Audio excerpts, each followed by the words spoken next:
Hello, welcome to science kitchenette. ഇന്ന് നമ്മൾ ഉണ്ടാക്കുന്നത് ചെമ്മീൻ മപ്പാസാണ്. ഞാനിവിടെ 400 ഗ്രാം ചെമ്മീനാണ് എടുത്തിരിക്കുന്നത്. ആദ്യം തന്നെ ഈ ചെമ്മീനെ നമുക്കൊന്ന് മസാലയൊക്കെ പുരട്ടി ഷാലോ ഫ്രൈ ചെയ്തെടുക്കാം. അതിനായിട്ട് 1/4 ടീസ്പൂൺ മഞ്ഞൾപ്പൊടി, 1/4 ടീസ്പൂൺ പെരിഞ്ജീരകം പൊടിച്ചതും, 1/4 ടീസ്പൂൺ കുരുമുളക് പൊടി, 3/4 ടീസ്പൂൺ കാശ്മീരി മുളക് പൊടി, ആവശ്യത്തിന് ഉപ്പും 1/2 ടീസ്പൂൺ നാരങ്ങാനീരും കൂടി ചേർത്ത് നന്നായിട്ടൊന്ന് മിക്സ് ചെയ്തതിന് ശേഷം ഇത് നമുക്കൊരു 15 മിനിറ്റ് റെസ്റ്റ് ചെയ്യാൻ വെക്കാം. അപ്പോൾ 15 മിനിറ്റ് കഴിഞ്ഞിട്ടുണ്ട്. ഇത് നമുക്കൊന്ന് ഷാലോ ഫ്രൈ ചെയ്തെടുക്കാം. ചൂടായ പാനിലേക്ക് 3 ടേബിൾ സ്പൂൺ വെളിച്ചെണ്ണ ഒഴിച്ചു കൊടുക്കാം. വെളിച്ചെണ്ണ ചൂടായി വരുമ്പോൾ നമുക്കിതിലേക്ക് ചെമ്മീൻ ചേർത്ത് കൊടുക്കാം. ഇത് തിരിച്ചും മറിച്ചും ഇട്ട് നമുക്കൊരു 3 മിനിറ്റ് വരെ ഫ്രൈ ചെയ്തെടുക്കാം. അപ്പോൾ ഇത് റെഡി ആയിട്ടുണ്ട്. ഇത് ഇനി എണ്ണയിൽ നിന്നും മാറ്റാം. ഇനി നമുക്ക് കറിയിലേക്ക് വേണ്ട അരപ്പൊന്ന് റെഡിയാക്കിയെടുക്കാം.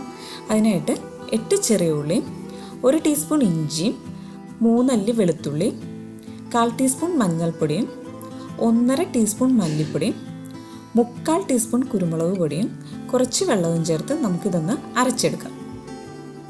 ഇനി കറി ഉണ്ടാക്കാം.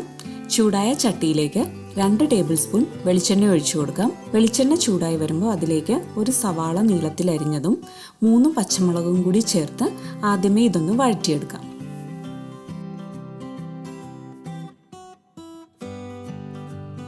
ഇത് പെട്ടെന്ന് വഴന്നു വരാനായിട്ട് ഞാൻ ഇതിലേക്ക് ഒരല്പം ഉപ്പും കൂടി ചേർത്ത് വഴറ്റുകയാണ്.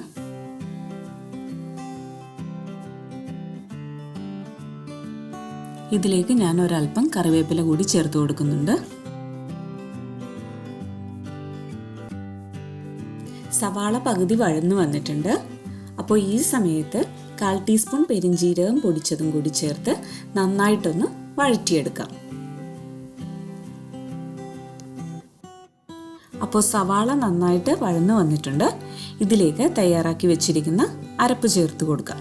ഞാൻ ഈ ജാറിലേക്ക് ഒരല്പം വെള്ളം കൂടി ഒഴിച്ച് ബാക്കിയുള്ള അരപ്പ് കൂടി ഇതിലേക്കൊന്ന് ചേർക്കുന്നുണ്ട്. വളരെ നന്നായിട്ട് തന്നെ അരപ്പ് മൂപ്പിച്ചെടുക്കണം. കാരണം ഉള്ളി ഇവിടെ അരച്ചെടുത്തേക്കുന്നത് കൊണ്ട് അരപ്പ് നന്നായിട്ട് മൂത്തില്ലെങ്കിൽ ഉള്ളിയുടെ പച്ചമണം എടുത്തു നിൽക്കും. അത് കറിയുടെ രുചി തന്നെ മാറ്റിക്കളയും.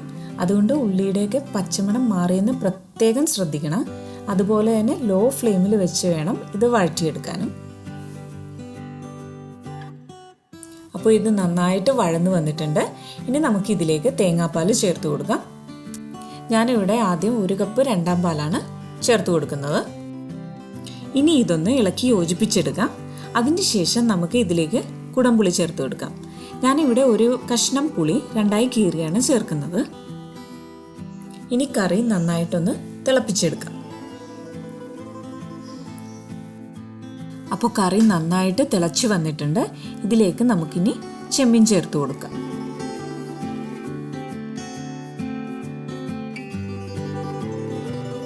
ഇതിലേക്ക് ഞാനൊരല്പം ഉപ്പ് ചേർത്ത് കൊടുക്കുന്നുണ്ട്. ഇനി ഇത് നമുക്ക് അടച്ചു വെച്ച് ലോ ഫ്ലെയിമിൽ 8 മിനിറ്റ് വേവിച്ചെടുക്കാം. ഞാനിവിടെ വലിയ ചെമ്മീനാണ് എടുത്തിരിക്കുന്നത്. അതുകൊണ്ടാണ് 8 മിനിറ്റ് വേവിക്കുന്നത്.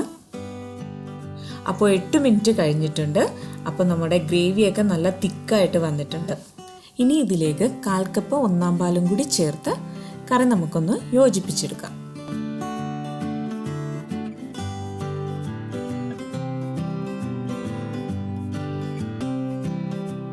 ഇനി സ്ലൈസ് ചെയ്ത് വെച്ചിരിക്കുന്ന തക്കാളിയും കറിവേപ്പിലയും കൂടി ചേർത്ത് കൊടുത്ത് ഒന്ന് മിക്സ് ചെയ്യുക.